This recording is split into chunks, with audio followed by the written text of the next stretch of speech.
Assalamualaikum warahmatullahi wabarakatuh, Bapak dan teman-teman. Saya Lara Azhara Hakim dari kelompok 7, berasal dari Prodi Pendidikan Kimia, akan mempresentasikan administrasi keuangan sekolah. Pokok bahasan yang akan kita bahas yaitu satu, pengertian administrasi keuangan sekolah, yang kedua, proses administrasi keuangan sekolah, yang ketiga, pemeriksaan dan pelaporan keuangan sekolah, yang keempat, peran guru dalam administrasi keuangan sekolah. Yang pertama yang akan kita bahas yaitu pengertian administrasi keuangan sekolah. Administrasi keuangan dalam arti yang sempit yaitu segala pencatatan masuk atau keluarnya uang untuk membiayai kegiatan sekolah. Dalam artian luasnya, berupa penentuan kebijaksanaan dalam pengadaan dan penggunaan keuangan untuk mewujudkan kegiatan organisasi kerja berupa kegiatan perencanaan, pengaturan, pertanggungjawaban, dan pengawasan keuangan. Sehingga dapat kita simpulkan administrasi keuangan sekolah yaitu suatu proses pencatatan dan pengendalian keuangan milik sekolah yang dilaksanakan secara bertanggung jawab, jujur, terbuka, tertib, cermat, efektif, efisien, sehingga terarah pada pencapaian tujuan sekolah secara optimal. Menurut Departemen Pendidikan Nasional tahun 2000 menyatakan bahwa manajemen keuangan merupakan tindakan pengurusan atau ketatausahaan keuangan yang meliputi pencatatan, perencanaan, pelaksanaan, pertanggungjawaban, dan pelaporan. Dalam manajemen keuangan sekolah, terdapat rangkaian yang dimulai dengan perencanaan, yaitu merencanakan program, kegiatan, dan memperkirakan, serta menetapkan anggaran pendapatan keuangan sekolah.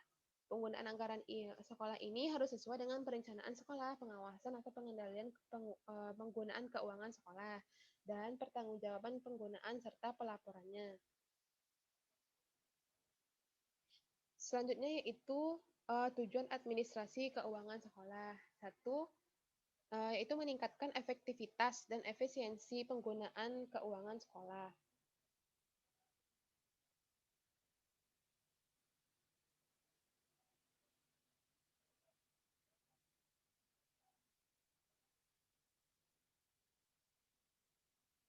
Manajemen keuangan dikatakan memenuhi prinsip efektivitas kalau kegiatan yang dilakukan dapat mengatur keuangan untuk membiayai aktivitas dalam rangka mencapai tujuan lembaga yang bersangkutan sesuai dengan rencana yang telah ditetapkan dan harus efisiensi dalam penggunaan keuangan sekolah.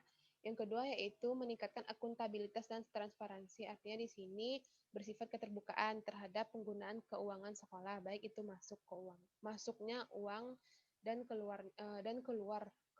keluarnya keuangan sekolah.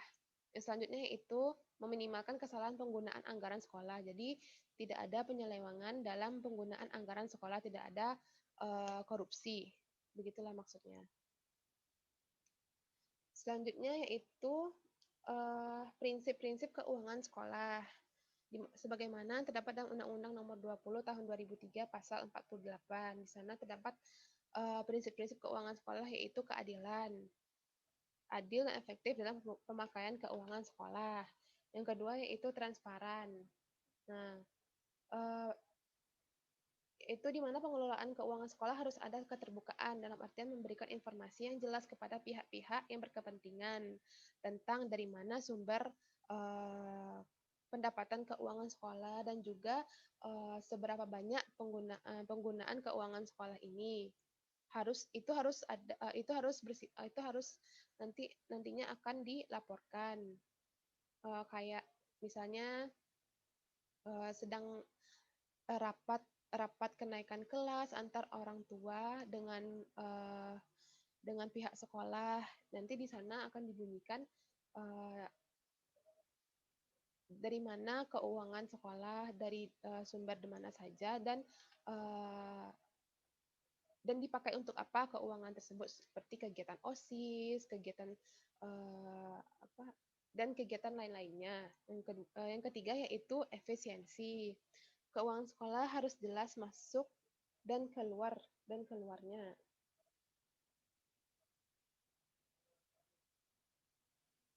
Yang terakhir yaitu akuntabilitas.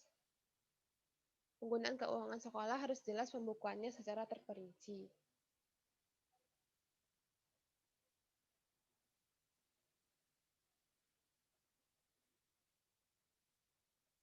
Akuntabilitas dalam manajemen keuangan berarti penggunaan uang sekolah dapat dipertanggungjawabkan sesuai dengan perencanaan yang telah ditetapkan. Berdasarkan perencanaan tersebut, maka pihak sekolah membelanjakan uang secara bertanggung jawab. Pertanggungjawaban dapat dilakukan kepada orang tua, masyarakat, dan pemerintah. Contohnya di sini kayak pertanggungjawaban kepada pihak komite. Jadi kan komite sekolah, komite itu kan diambil dari salah satu orang tua murid yang bisa berpartisipasi dalam mengatur keuangan sekolah. Selanjutnya yaitu proses administrasi keuangan sekolah. Yang pertama penyusunan RPS, Rencana Pembangunan Sekolah. RPS adalah dokumen yang berisi tentang gambaran kegiatan sekolah di masa depan dalam rangka untuk mencapai perubahan atau tujuan sekolah yang telah ditetapkan. Peraturan Pemerintah Nomor 19 Tahun 2005 tentang Standar Nasional Pendidikan pada Pasal 53 Ayat 1 menyebutkan bahwa setiap satuan pendidikan dikelola atas dasar rencana kerja tahunan atau rencana operasional yang merupakan penjabaran rinci dari rencana kerja jangka menengah atau rencana strategis satuan pendidikan yang meliputi masa 4 tahun. Tujuan dari adanya RPS ini untuk menjamin agar perubahan atau tujuan sekolah yang telah ditetapkan dapat dicapai dengan tingkat kepastian yang tinggi dan risiko yang kecil. Yang kedua, mendukung koordinasi antar pelaku sekolah. Yang ketiga, menjamin terciptanya integrasi, sinkronisasi, dan sinergi, baik antar pelaku sekolah, antar sekolah, dan dinas pendidikan kabupaten atau kota, dan antar waktu. Sistem perencanaan sekolah merupakan salah satu kesatuan tata cara perencanaan sekolah untuk menghasilkan RPS dalam jangka panjang, jangka menengah, dan tahunan yang dilaksanakan oleh unsur penyelenggara sekolah dan masyarakat. Misalnya itu diwakili oleh komite sekolah. Yang selanjutnya yaitu penyusunan RKAS, Rencana Kegiatan dan Anggaran Sekolah. RKAS merupakan dokumen yang berisi tentang rencana biaya dan pendanaan program atau kegiatan yang disusun secara rinci untuk 1 tahun. Untuk 1 tahun anggaran, baik yang bersifat strategis tadi bersifat strategis ataupun rutin yang diterima dan dikelola langsung oleh sekolah. RKAS terdiri atas pendapatan dan belanja. Pendanaan yang dicantumkan dalam RKAS hanya mencakup pengeluaran dalam bentuk uang yang akan diterima dan dikelola sekolah.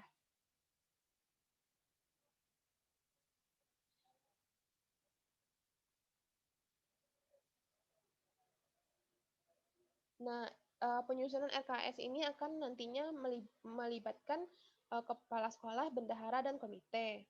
Komite maksudnya di sini adalah lembaga mandiri yang beranggotakan orang tua atau wali, peserta didik, atau tokoh masyarakat yang peduli dengan pendidikan. Nah, biasanya komite ini diangkat dari perwakilan orang tua wali murid. Tujuan penyusunan RKAS yaitu memberikan arah yang jelas terhadap program sekolah. Yang kedua, merencanakan kegiatan-kegiatan sekolah di masa yang akan datang. Yang ketiga, menjamin tercapainya integrasi, sinkronisasi, dan sinergi pendanaan pada kegiatan-kegiatan sekolah. Menjamin keterkaitan dan konsistensi antar perencanaan penganggaran, pelaksanaan, dan pengawasan. Mengoptimalkan partisipasi warga sekolah. Menjamin terciptanya penggunaan sumber dana secara efisien, efektif, keadilan, dan berkesinambungan. Selanjutnya yaitu penggunaan keuangan sekolah menurut Depdagri dan Depdikbud yaitu bahwa dalam administrasi keuangan harus ada pemisahan tugas dan fungsi otorisator, ordonator, dan pembendaharawan.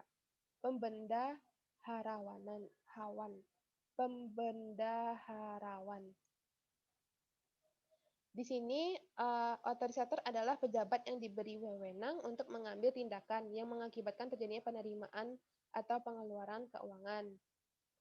Kalau ordonator adalah pejabat yang berwenang untuk melakukan pengujian dan memerintahkan pembayaran atas segala tindakan yang dilakukan berdasarkan otorisasi yang telah ditetapkan.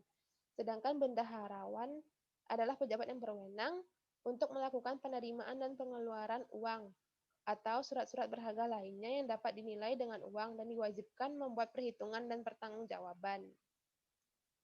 Di sini penggunaan uang harus sesuai dengan alokasi anggaran yang sudah ditetapkan sebelumnya. Oleh karena itu, dalam penggunaan dan pembukuan keuangan tidak dapat dilakukan oleh sembarang orang, dan semuanya harus melalui proses dan prosedur yang telah ditetapkan. Selanjutnya yaitu pertanggungjawaban keuangan sekolah. Pertanggungjawaban dapat disampaikan kepada pimpinan, sumber pemberi dana, maupun kepada personil sekolah untuk dapat diketahui bersama agar pelaporan dan pertanggungjawaban anggaran yang berasal dari orang tua siswa dan masyarakat dilakukan secara rinci dan transparan sesuai dengan sumber dananya. Pelaporan dan pertanggungjawaban anggaran yang berasal dari usaha mandiri sekolah dilakukan secara rinci dan transparan kepada Dewan Guru dan staf sekolah. Proses pertanggungjawaban keuangan sekolah yang dilakukan oleh kepala sekolah yaitu berupa surat pertanggungjawaban atau SPJ per 3 bulan pengeluaran dana dan barang-barang, lalu ditandatangani nantinya oleh kepala sekolah, ketua komite, dan bendahara. Selanjutnya yaitu pengawas keuangan sekolah. Pengawas keuangan sekolah. Proses pengawasan keuangan sekolah yaitu kegiatan yang bertujuan untuk mengurangi atau menghindari masalah yang berhubungan dengan penyalahgunaan wewenang atau penyelewengan. Di mana pengawas melekat pengawas yang dilakukan oleh Dinas Pendidikan, kabupaten atau kota kepada sekolah. Yang kedua yaitu pengawas fungsional, dilakukan oleh Badan Pengawas Keuangan dan Pembangunan, Inspektoran Jenderal Depdiknas, serta Badan Pengawas. Pemeriksaan keuangan dilakukan oleh Badan Pemeriksa Keuangan dan pengawasan dari masyarakat. Dan selanjutnya yaitu pemeriksaan dan pelaporan keuangan sekolah. Pemeriksaan keuangan sekolah adalah rangkaian perbuatan penelitian atas penggunaan faktor dalam proses administrasi, sebagaimana ditetapkan dalam jumlah anggaran untuk menjamin penggunaan faktor uang tersebut sah dan efisien. Pelaporan di mana laporan semua kegiatan yang dilakukan dalam rangka pelaksanaan tugas pengelolaan keuangan di sekolah harus nantinya dilaporkan dan menggunakan tata cara yang ditetapkan. Format laporan keuangan sekolah merupakan daftar semua jenis penerimaan dan pengeluaran uang atau yang disamakan dengan uang disampaikan kepada atasan. Nah, nanti ada pencatatan keuangan pada buku kas umum dan buku kas pembantu. Dilakukan sepanjang jika ada transaksi penerimaan dan pengeluaran uang yang terlebih dahulu dibukukan pada buku kas umum, lalu nanti kemudian akan dibukukan pada buku kas pembantu. Buku kas umum dan buku kas pembantu ini nanti akan ditutup pada akhir bulan atau sewaktu-waktu bila dianggap perlu. Misalnya pada waktu ada pemeriksaan oleh pihak yang berwenang atau pejabat lama atau adanya serah terima dari pejabat lama ke pejabat baru, baik kepala sekolah maupun bendaharawan. Nah, yang terakhir yaitu peran guru dalam administrasi sekolah, yaitu membuat file keuangan sesuai dengan dana pembangunan, membuat laporan data usulan pembayaran gaji, rapel ke pemerintah pusat, membuat pembukuan penerimaan dan penggunaan dana pembangunan, membuat laporan dana pembangunan pada akhir tahun anggaran, membuat laporan rancangan anggaran pendapatan bantuan sekolah, membuat laporan tribulan dana BOS, menyetorkan pajak PPN dan PPh, membagikan gaji atau rapel. Yang terakhir, menyimpan dan membuat arsip peraturan keuangan. Nah, sekian dari presentasi administrasi keuangan sekolah. Jadi,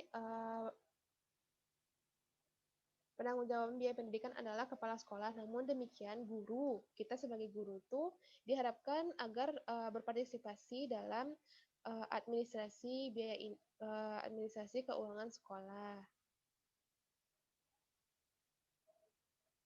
Dan juga memberikan kesempatan untuk ikut serta dalam mengarahkan pembiayaan untuk perbaikan proses belajar dan mengajar. Tidak hanya kepala sekolah yang berperan di sini, bukan hanya kepala sekolah dan bendahara, tetapi seluruh